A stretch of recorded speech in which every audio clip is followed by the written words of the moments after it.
मानव का शरीर कब काम का है? जब वो शिव जी की साधना करे।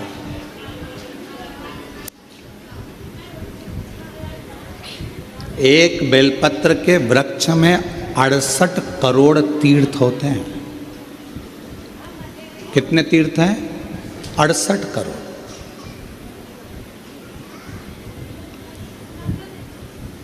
एक बेलपत्र के वृक्ष के अंदर 68 करोड़ तीर्थ होते हैं। और जब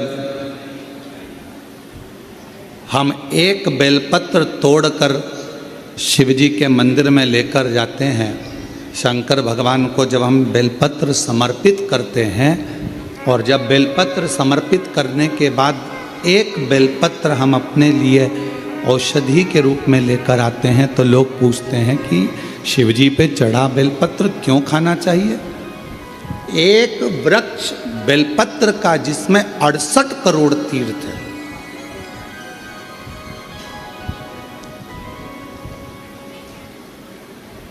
हम तो 68 करोड़ तीर्थ कभी नहीं गए, पर आप लोगों में से हो सकता है कि कोई होकर आया हो, तो बात दूसरी। पर आज भी फुल कॉन्फिडेंस से कहते हैं कि हम एक बेलपत्र के वृक्ष की परिक्रमा करते हैं, उसके चरणों में जाते हैं, और एक बेलपत्र उठाकर जब हम शिव जी को चढ़ाते हैं तो 68 करोड़ तीर्थ का पुण्य हमारे भाग्य में आ जाता है।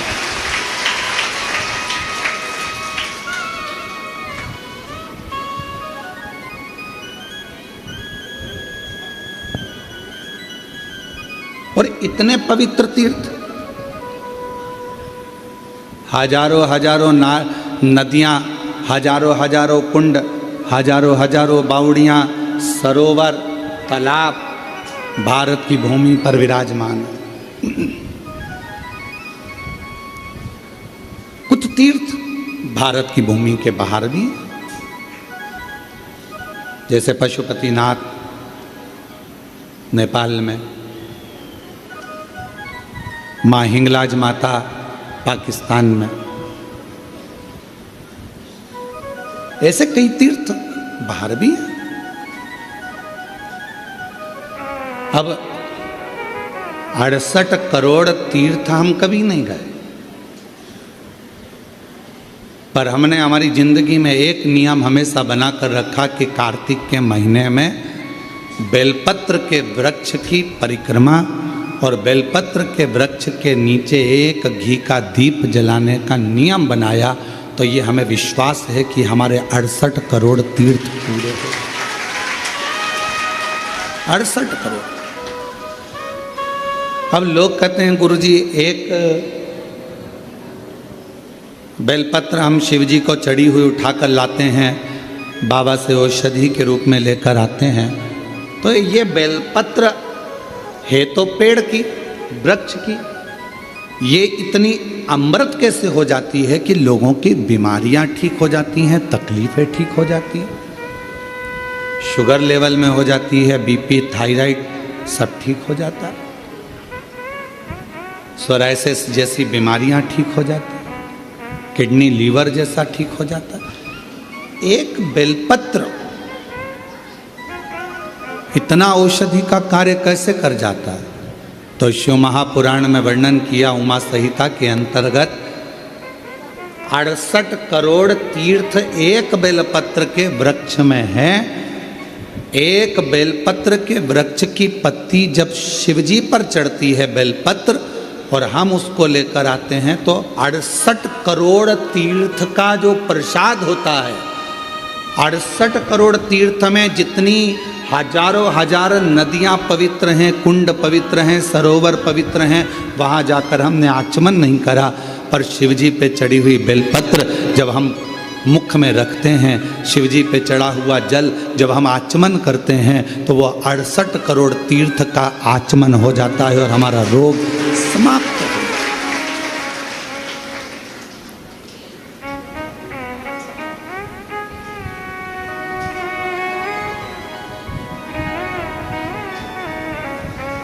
अड़सठ करोड़ तीर्थ।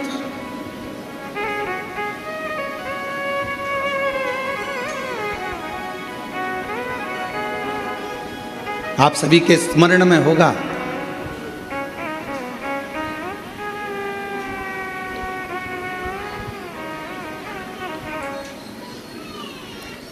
एक माता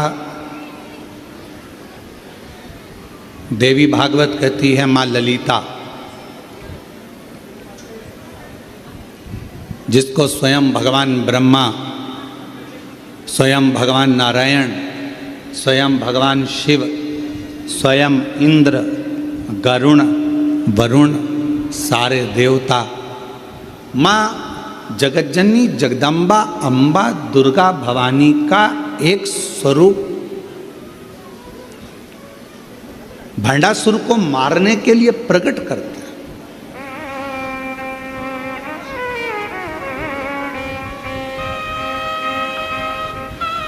और काय से प्रकट किया?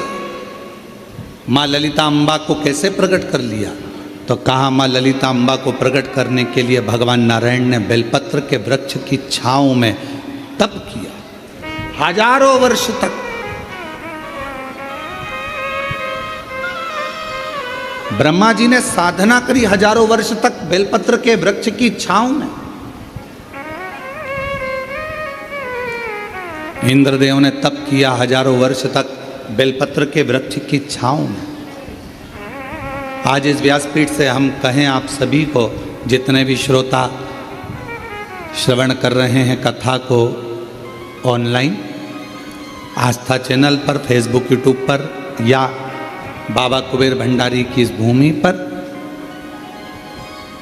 जब भी आपका कोई भी तीज त्यौहार पड़े, आपके घर में कोई भी त्यौहार आवे, आपके घर में कोई भी उत्सव आवे, आपके घर में बच्चों का जन्मदिन आवे, आपकी शादी की सालगिरह आवे, आपके घर में कोई भी विवाह आवे, आपके घर में कोई भी अच्छा कार्य हो, कोई त्यौहार आ गया, दिवाली आ गई, दशहरा आ गया, कोई नवरात्रि आ गई, गणेश चतुर्थी आ गई, चतुर्थी आई, छठ आई, कोई भी व्रत आपका पवित्र कोई उत्सव आया, तो एक काम जरूर करा करो, बेलपत्र के वृक्ष के नीचे जाकर एक घी का दीपक लगाया करो और श्री शिवाय नमस्तुभ्यम जरूर बोला करो, फल दो।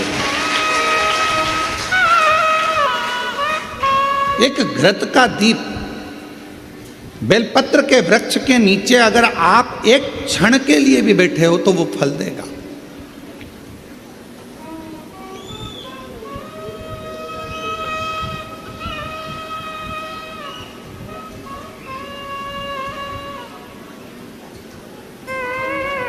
कितने ये सामने जो बगीची दिखती है आपको, जो अभी बन रही है, उसमें कई मेरी माताओं ने, कई मेरी जीजियों ने उसमें अगर कोई बांस लगा है या कचरा पड़ा है तो माताएं उसको साफ कर देती हैं और बेलपत्र के पौधे को वहाँ रखी है। बेलपत्र के पौधे को उन्होंने वहाँ लगाया है।